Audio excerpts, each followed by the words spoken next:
Hi everyone, my name's Chelsea, aka Sunspren. Welcome back to my channel. Today I wanted to talk a little bit about House of the Dragon, uh, episodes 7, 8, and 9. I have caught up finally. Took me long enough, I know. Um, I don't know that there's much I can add to the conversation that's been going on online, other than to just agree with everybody who I've listened to. These actors are just consistently amazing. They are phenomenal, and the writing they've been given to act with is it feels genuine and um passionate, and they live and breathe this stuff where it feels like they do, like they believe in their characters and what they are trying to achieve, what the character's trying to achieve. They understand the character's motivations and they knock it out of the park consistently every single week. Um, I so I'm just gonna hit the highlight reel here.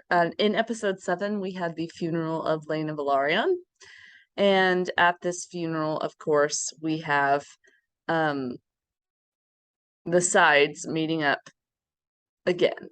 Everyone making eyes at one another. Daemon and Rhaenyra finally get their hookup. Uh, which I'm very I just love Matt Smith and Emma Darcy's chemistry. They do well together. In scenes they seem like they're into one another, and it always helps sell it, right? Even when it's a gross incest thing, it helps sell it. Um, but it's more than just, oh, they finally hooked up and that's what's great about the story. No, it's the understanding between them that's existed for so long that this was always where it was going to end up. And I appreciate that that played out for once as expected, right? Like every once in a while you get something out of George R. R. Martin unexpected. And in this case, it's the expected is unexpected. That they actually get this um which they've known probably most of their lives, that there was a symbiosis between them and similarities between them that neither one could really overlook. Interesting. Um, Meanwhile, Lena's dead, and Rhaenyra's son, Aemond, just swinging for the fences too. Apparently, that's a family trait, and he just goes to the dragon and stares it down. That is one brave little kid. Like, I have to give it um to those children, right? Uh Allison's children. I don't know why I said I didn't mean Rhaenyra's. I meant Allison's children. Her son Aemond. Sorry.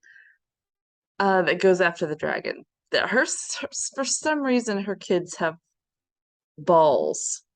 Aegon is a horrible person, as we find out in episode 8, even worse than we imagined him to be. He's a freaking rapist. Great, that's what we need. Rapist pig president or king. Um Unbelievable. But anyway, um it's just extraordinary to watch these young, even the young actors, like when I think it was Luke went after Aemon and they were fighting in that cavern and he stabs him. These kids have some serious anger issues. Although who could blame them, right? Their parents are storing them up the entire time. I thought that was very interesting. The whole funeral played out in a fascinating manner. I always like hearing from poor old King Viserys, who's um trying to make things okay in a situation where we already know it's never going to be the way he sees it to be. And anyway, the end of episode 7 is the confrontation between Rhaenyra and Allison, and Allison just comes unglued, which I appreciate. Finally seeing that, and I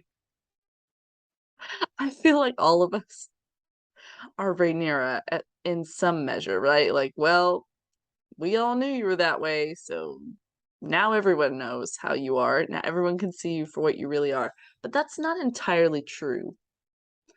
And as much as I enjoy that sentiment, and yeah, sure, and I like Rhaenyra better, or at least I did when I was reading the story. I'm not sure about, well, no, I'm pretty sure I still like Rhaenyra better. But I feel like I understand Allison more than I understand Rhaenyra. I can relate to her, I think. I don't know what that says about me as a person, right? Maybe not the best things. But I've been telling my friends and family and pretty much anybody who'll listen that George R.R. Martin writes, and these people make some of the best female characters ever. And part of the reason for that, and the reason why they're so good and so superior to so many other shows, um, it's in the layers, right? Each one of them is a sumptuous layer cake of, just pride, ambition, fear, duty, honor, guilt, shame, sandwich, right? It's like this massive, massive thing, and every character is like that. And it's so refreshing to get new perspectives on women who rule, women who don't, women who want to. I mean, just it's so nice to feel the reality of it, how plausible their emotions are, even in a fantasy setting. That's what makes fantasy great. It's the more believable it is, you know, the more real it becomes, to the point that it stops really being fantasy at all. That's why this is a cultural phenomenon, and Rings of Power will not be, no matter what Amazon says, and no matter what they try to, how much money they want to throw at it. It's never going to be talked about in the way that these shows are. And I just want to take a minute to talk about Allison, because she gets a lot of hate online, and I'm going to stir the pot. But when I say I relate to Allison, um, I don't know. Doesn't I'm shocked that the discourse online has leaned so far Rhaenyra that I have seen. Far many more blacks than greens.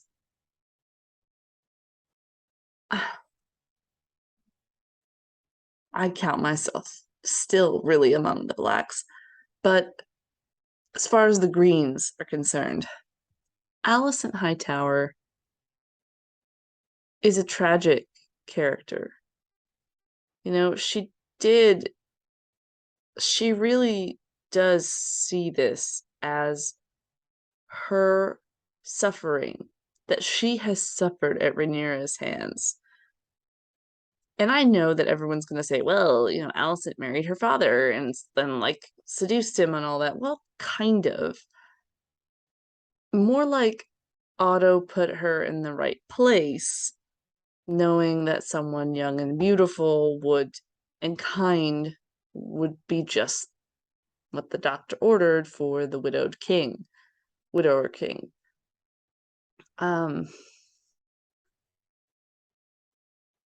Allison was just doing what her job was, what her father gave to her as an assignment. This is what you're going to do. And it's established right from the bat that Allison follows the rules, and I have to respect that. I can't, I respect it. I don't have to like what she's doing to understand where she's coming from and that she's doing her duty. And then she tries to make it right by Rhaenyra. She tries to at least bridge the gap so maybe they don't hate each other. And Rhaenyra insists on being petulant, hating her and hating her children and assuming that Viserys is gonna go back on his word and not and name Allison's children, heirs over Rhaenyra, which he never does, and instead does quite the opposite. But Allison has not done. I won't say she's done nothing wrong because that's total falsehood. But I can see where she's coming from. She truly believes she'd only ever followed the rules of the game. It would be like playing. Sorry, it's kind of bright. It would be like playing Monopoly. And, there are rules to this game. Yeah, there's things you can do, but there are set precepts, set rules.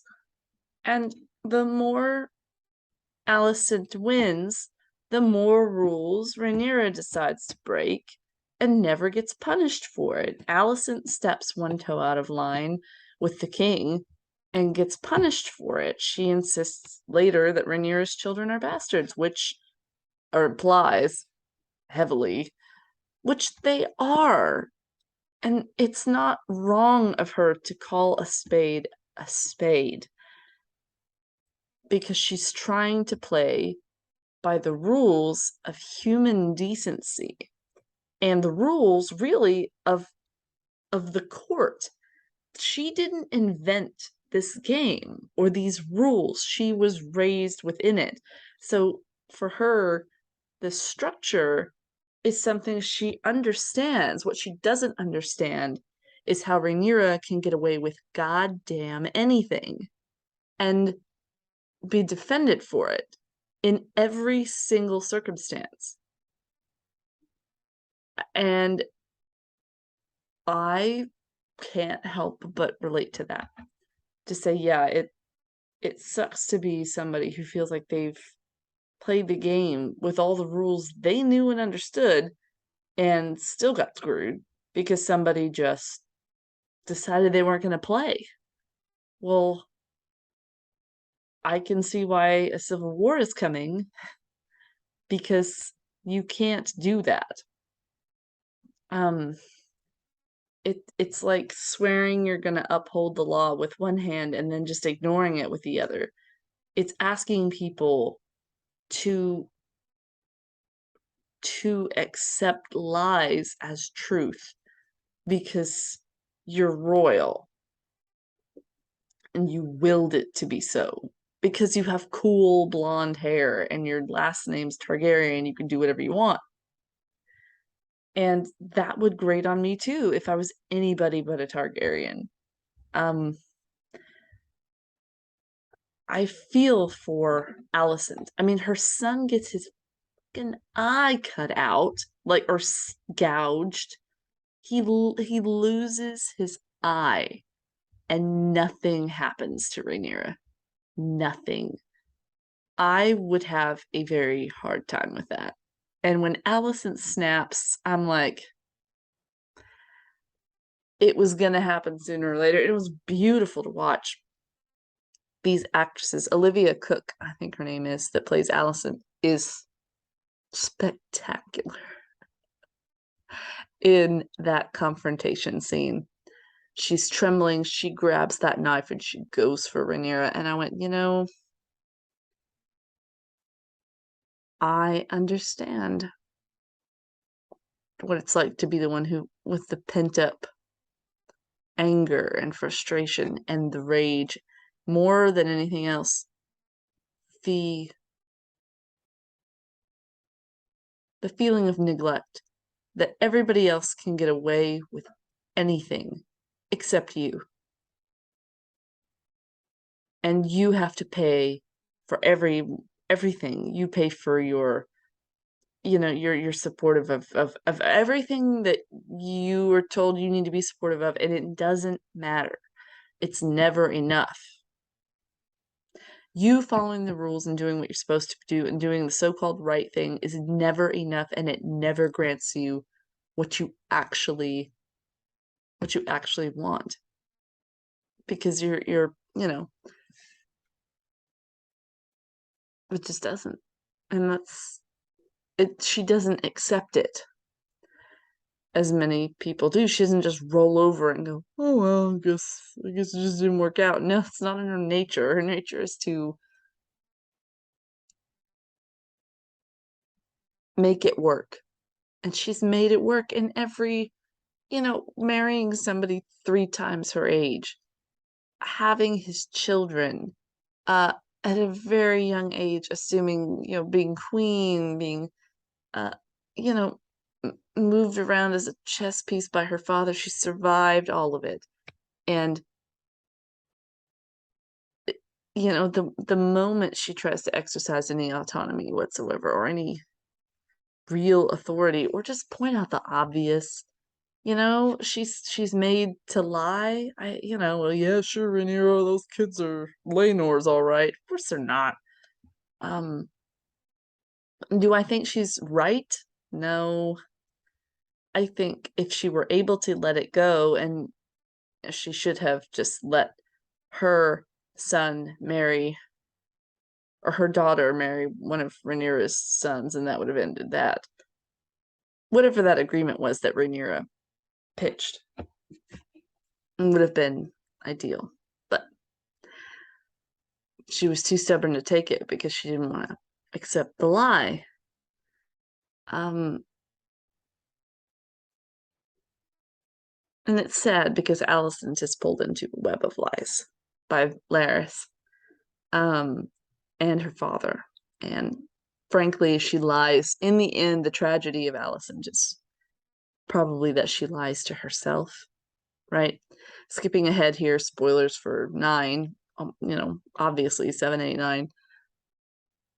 When the king finally dies and he's talking about the prince that was promised and all that, I don't know if she really legitimately misunderstood him when he was talking about the prince that was promised, but she heard what she wanted to hear. And she didn't think of it as a dying, fancy, or a dying hallucination, which it kind of clearly is if someone's talking about the prince that was promised, blah, blah, blah. Um, I don't know.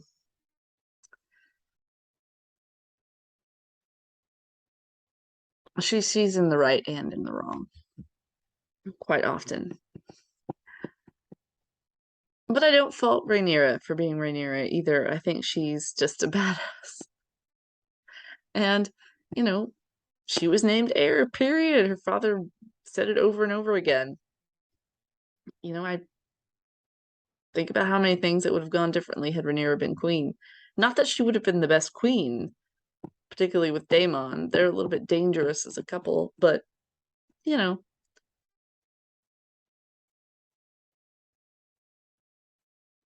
I don't know. I mean, I think Rhaenyra would make a fine queen. Anyway, back to this. I don't. Okay, episode 8. I'm skipping around a little bit. Sorry. I I've never. Gosh, I started crying. It was ridiculous. It was so personal. They took the time. I think I liked episode 8 better than episode 9. In truth, episode 9 had Rhaenys and the big entrance on the dragon as Aegon was being crowned, Aegon the Second, and all this, and the dragon shows up. It was very satisfying to have Rhaenys do that. Rhaenys. I wish she would have roasted them all. That would have been even more satisfying. But I understand why she didn't. Anyway, I digress again. But 8 was just the most personal of the episodes, I think, for me so far. watching Viserys struggle to get into that throne room, and that performance is perfect. It was Shakespearean. It was so good. I was just, in awe the entire time. I think I lost a little bit of respect for Rhaenyra. Um, when she went to her father in his on his deathbed, he's laying there and said, "You need to stand up for us. You need to claim, that you need to stand up for your grandsons and tell everybody again that we're legitimate. They're legitimate and we're the heirs." But I lost a little respect for her. I don't think I understand why she did it. I also understand that this is one of her allies. Her father's not just her father, he's her ally. And he's going to be gone soon. She knows what that means. Um, and it's a very lonely feeling. But I don't necessarily like that she convinced him, I guess, to get out of. She was shocked as anybody else that he actually did it, but that he came forward and scrabbled up the Iron Throne and so impressive. What a performance. I hope that he wins an Emmy for that. Paddy Considine, I think his name is. So great. I can always admit when I'm wrong. When I first saw him in previews as Viserys, I thought, I don't know if he really looks like a Targaryen. I don't know if I buy that. He's probably going to be a really sucky king. No, I had no idea. I was totally wrong. Best depiction of someone like that I've seen in a very long time, and apparently George R.R. Martin agrees. It was so moving to watch. And it changed those subtle changes that they made to Viserys' character. Well, really, the not so subtle changes that were made to Viserys' character made everyone else better. It heightened the performance of everyone else, playing off of him. And the dinner table was one of the saddest things I've ever seen. Well, him coming into that throne room and then dinner were for about, they gave us maybe 30, 45 seconds of what could have been. When he's looking around and he sees his family together, even though they're so screwed up and they hate each other, but they're getting along for 45 seconds after that speech he made and took off that mask, and his face is a horror. It was just gut-wrenching to know that all of those people there are so fake, and that I'm glad they gave him that, I guess, that 60 seconds or whatever of believing that maybe they could all get along. But anyway, I just thought that was really, really well done and kind of crazy, but well done. And so devastatingly sad.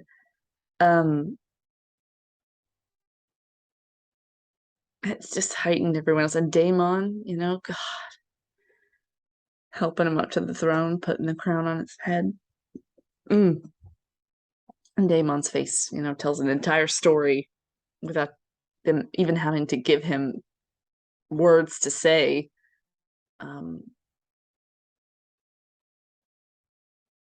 It's so sad and depressing. Oh, and I caught this, I'm sure it wasn't very subtle, but it was one of the coolest things I think I've ever seen them do for Thrones. When Viserys takes that mask off and he's, empty eye socket and you can see all the way through his jaw. He represents death. And death is telling them they need to get their shit together. They had better come together and be a family. It's not just Viserys who's giving that warning. It's death himself, you know, because death is coming probably for all of them if they don't unite. If they can't find a way to make it work, then so many of them are just going to die and for no reason when they could be happy if they would set it aside the way Viserys tells them to. I also think that makes a very elegant point about the truth versus the lie, right? Like, we cannot fault Allison necessarily for demanding that the truth come out about Rhaenyra's children, but we also can't fault Viserys for just saying, just run with a lie. Who's the lie hurt exactly? Not really anybody if everybody just plays along. But of course not everyone's going to play along. But it's a nice brain teaser about when is a lie a good thing? When is a shared lie, an accepted lie, okay? Is it ever okay? Just gives you real food for thought. And it's sad that he was delusional enough to believe that, Alicent and Rhaenyra could ever be okay with one another. It's just so sad. Such a sad story. Anyway, that was episode 8, more or less.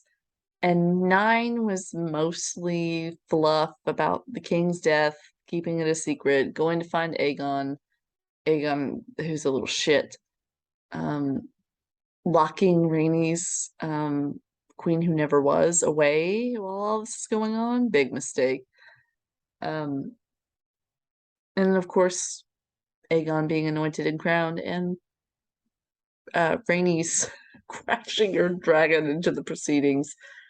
I wish she would have roasted them alive, just to end it right there. She should have. She'll probably wish she had one of these days. But great acting on everyone's part there. The young Aegon is actually, who's impressing me is the young Aemond with the eye patch. That guy is I remember him from the short story. I was like, he's got some swagger. I guess once you've had your eye, once you had your eye sliced like that, you had to lose it when you were a kid, you get kind of hardcore. And I like that he realizes his brother's kind of not fit. It's very much like Daemon and Viserys, only in a totally different way. I think Viserys is more fit for it than Aegon II is. Can't get down with his weird proclivities for watching children pit fight and, raping people. It's distasteful in the extreme. Not to mention criminal and horrible. But we'll see. Rhaenyra is not going to be happy when she finds out. I love another thing that I like, that it leaves open to interpretation, sort of open to interpretation, but I guess not really. Allison shows up at the small council the day after her husband dies, and immediately the council goes into like, oh, well, then we'll shift into this plan. We got this plan. We'll do this and that. Then next, and Alice realizes it for the first time, I guess, that she's been played. That this was all planned. They'd always planned on supplanting Rhaenyra. Nobody was going to accept Rhaenyra, and I guess Allison really thought it was going to be her decision, or she was going to have something to do with it. They weren't just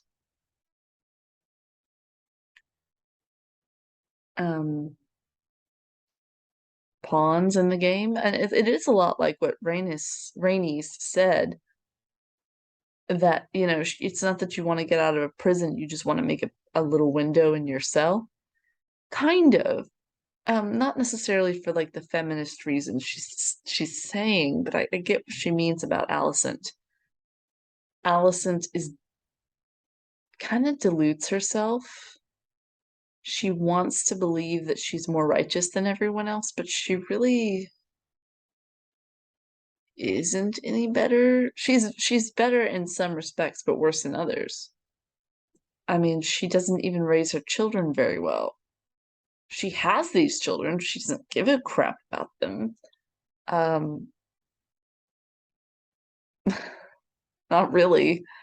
So, or it doesn't seem like she does. She cares about them in terms of what they will become, not who they are, and apparently had very little to do with shaping them as human beings. So, anyway, it's kind of dark and I'm getting ready to go to bed, but those are my thoughts about House of the Dragon 7, 8, and 9. Just doesn't get any better in terms of the acting. Oh, Daemon's. I didn't even mention Daemon cutting off that guy's head and just leaving the tongue. He can keep his tongue. Genius. Genius. Anyway, for real now, I'm going. Y'all have a good night and hopefully we'll talk again soon. Bye-bye.